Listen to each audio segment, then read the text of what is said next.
8월 14일 오후 3시 30분 지나고 있습니다.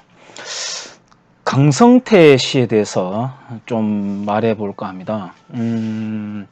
뭐 나이는 저보다 어려 보이는데 나이 여부를 떠나 가지고 뭐 형이 한마디 하겠다, 뭐 들어라 이런 거 아닙니다.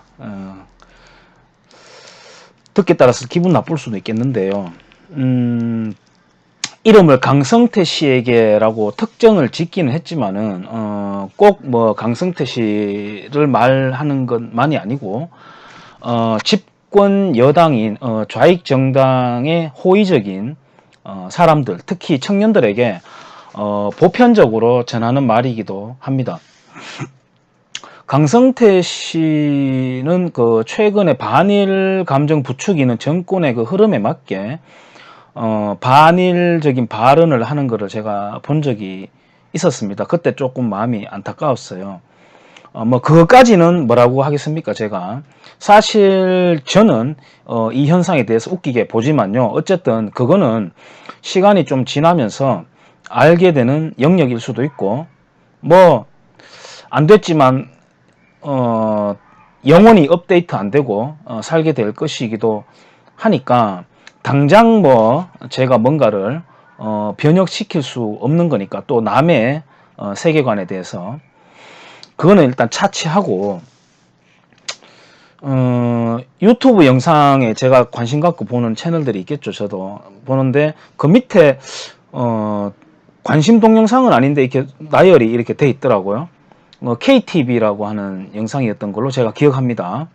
거기 이제 강성태 씨가 또 나오던데 요진 즉 부채 비율이 40% 정도는 괜찮다는 게 요지였고 그 입맛에 맞게 그런 말을 하는 소위 전문가들의 인터뷰도 인용을 하면서 결론은 강성태 씨가 우리 경제는 괜찮다 이렇게 명랑하게 말하는 걸로 결론을 짓는 영상을 제가 봤었습니다.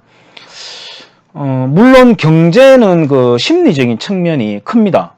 그러니까 그 부정적인 소식을 확장을 해가지고 침소봉대해서 퍼뜨리는 언론에 만약에 그런 버릇이 있다면은 저는 문제라고 생각합니다. 특히나 정치 진영 논리에 따라 가지고 방향을 바꾸는 편향하는 요소라면 경계해야 되는 것도 맞아요. 그러나 그러면은 1인당 평균 대출금이 증가했다.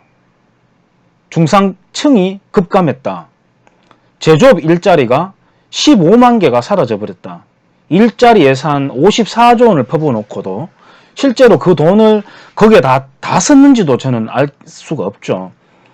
그렇게 써놓고도 노인 알바, 뭐 강의실 불끄기 알바, 실제로 제가 병설 유치원에 가끔 갈 일이 있어서 가면 교실마다 할머니들이 2명, 3명이 투입돼서 이렇게 녹색 조끼를 입고 청소를 합니다. 그거 다 일자리 통계에 집계에 들어가는 숫자입니다. 그리고 초등학교에 보면은 할머님들이 녹색 조끼 입고, 물론 저는 필요한 부분도 있다고 봐요. 안전을 위해서 많이 돌아다닙니다. 그거 다 단기 일자리인데, 단기 알바 일자리인데 일자리 집계 수에 다 올라갔을 겁니다. 실업급여를 신청하는 사람이 10만 명이 넘었다고 합니다. 청년 체감 실업률이 25% 증가했다고 합니다. 얼마 전에 부산에서 열렸던 그 일자리, 일본 기업이 와서 하는 일자리 박람회에 600명을 모집하는데 7,000명 넘는 청년들이 몰렸다 그래요. 상장 기업 영업이익이 1년 새에 40%가 감소했답니다. 기업 파산이 최고치를 갱신하고 있다고 합니다.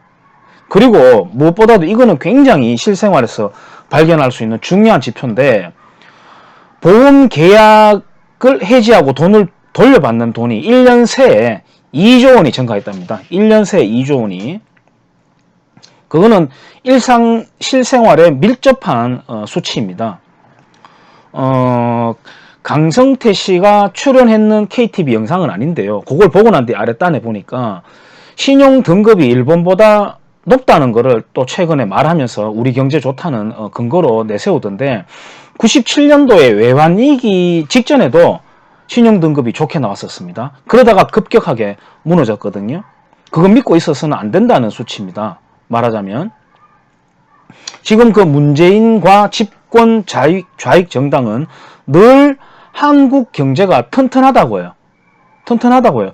그러면 왜 그렇게 추경을 하는데 목을 매나요? 그리고 내년 예산은 또 왜 그렇게 슈퍼 예산으로 갱신하면서 요구하는 건가요? 물론 저는 슈퍼 예산은 박근혜 정부 때도 계속 갱신해왔던 겁니다. 다시 말하자면 저는 늘 자주 말하지만 대한민국의 제대로 하는 보수 정치, 보수 정책, 우파 정책은 저는 없다고 봅니다. 없다고 보는 사람이에요. 어쨌든 지금은 더 늘리려고 하잖아요. 경제가 튼튼하다면서요. 경제 상황이 좋다면서요. 그러니까 앞서서 제가 반박했던 통계 데이터들을 다 때려치우고라도 그것만큼은 논리에 안 맞잖아요. 좋다면서 왜 그렇게 추경을 하고 예산을 높여서 하냐 이 말이죠. 그리고 어쨌든 이런 기사를 말하면, 그러니까 경제 상황 안 좋다는 뉴스를 말하면 가짜 뉴스라고 하면서 단속까지 한다잖아요. 뭐 촛불도 든다고 주장하는 강성태 씨, 학생들도 들어야 된다고 주장하는 강성태 씨, 열혈 민주주의 에너지가 있는 것 같은데, 그러면 그거에 대해서는 어떻게 생각해요? 자기한테 대한 반대되는 기사, 그것도 가짜도 아닙니다. 분명한 데이터예요. 근데 그거에 대해서 단속한다는 거에 대해서는 촛불 정신을 가지고 있는 사람이라면 어떻게 생각해요? 공부의 신이라고 하죠. 강성태 씨. 굉장한 좋은 네이밍이라고 생각해요. 공부의 신이라고 한다면 시험 문제를 잘 푸는 것이겠죠. 다시 말하지만 공부를 잘 못했던 강성태 씨보다 시험 문제를 잘 못 풀었던 제 입장에서는 존경합니다. 그렇지만 시험 문제 잘 푸는 것과 삶의 지혜는 좀 다르던데요. 내가 살아보니까. 그리고 한국형 시험풀이 교육 방식이 글로벌 경쟁력에서 얼마나 가치가 있는지는 대학 경쟁력 글로벌 수치에서 비교해 보자면, 그리고 노벨 과학상 실적이 이미 말해주고 있잖아요. 한국형 교육 방식이 얼마나 가치가 있는지에 대해서는요. 뭐 다 좋습니다. 제가 그 일반적인 진영이 아니라 강성태 씨를 꼽은 이유는 솔직히 말하자면 강성태 씨가 해병대 출신인가 봐요. 빨간 명찰을 이렇게 늘 붙이고 나오는 걸 제가 봤기 때문입니다. 안 그러면 강성태 씨 같은 사람들이야 차고 넘치죠. 근데 빨간 명찰을 붙이고 있었기 때문에 애착 있게 봤고 이런 영상도 일부러 시간 내서 찍어 보는 겁니다. 그 강성태 씨가 빨간 명찰을 달고 있는 그 해병대의 이력이라는 거는 개인의 삶의, 강성태 씨 개인 삶의 영역이기도 해요. 그렇지만 그러면서도 공적 영역의 상징이기도 합니다. 그러니까 제가 말을 해보는 만큼의 가치는 있다고 생각해요. 저도 해병대 출신이니까요. 근데 제가 그걸 말하면서 한국형 그 말싸움의 대표적인 그 말투인 너 몇 살이야? 라고 하는 것처럼 당신 몇 기야? 라는 소리는 안 할게요.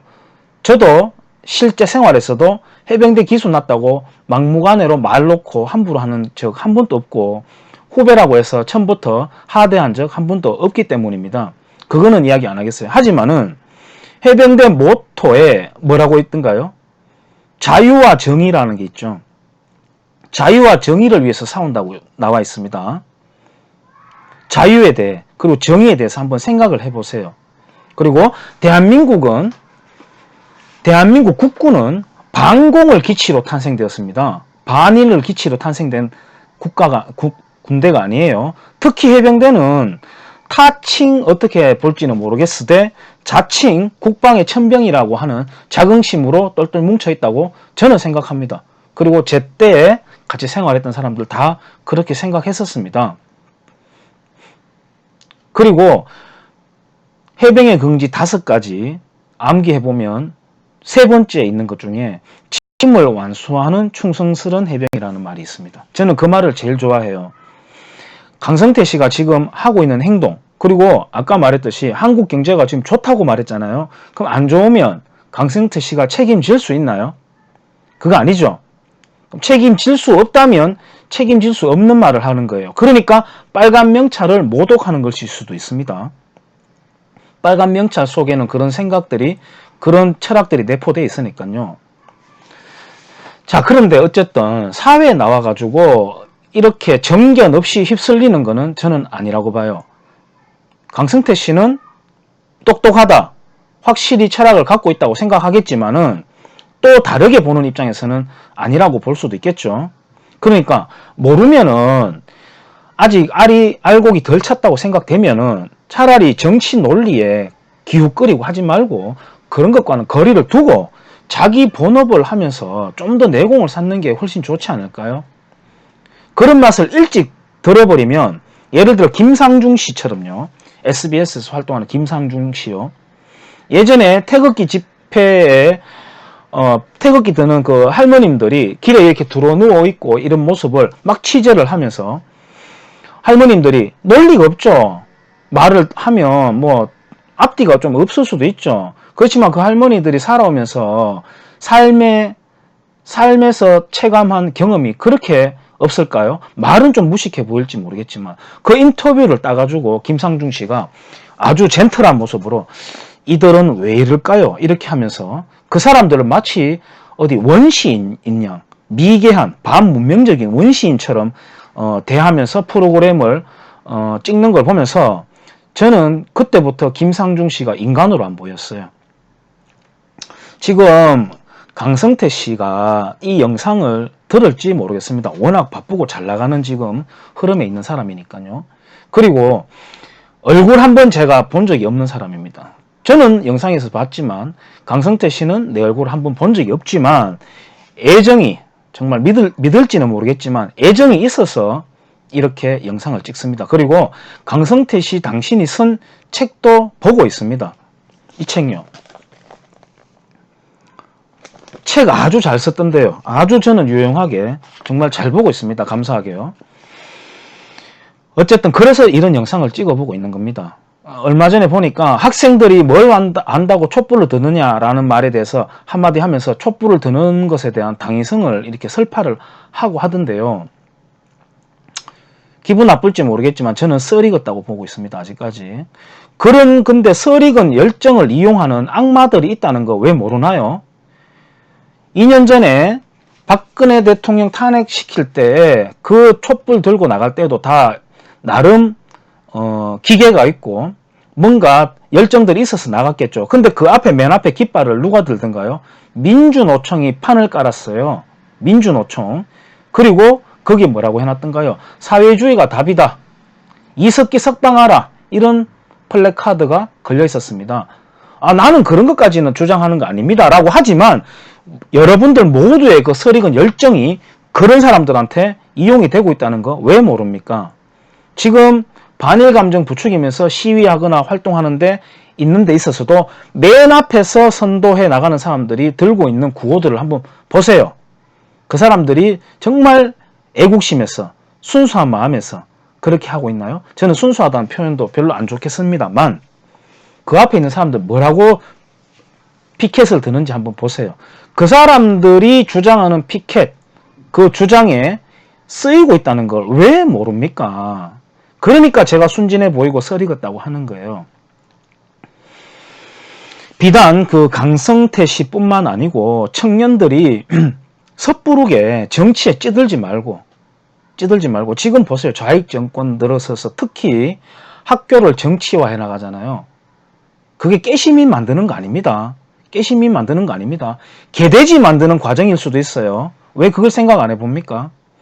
섣부르게 정치에 찌들지 말고 진실을 한번 탐색해 보려는 멋진 시민으로 성장하길 바라는 마음에서 이 영상을 찍어봤습니다.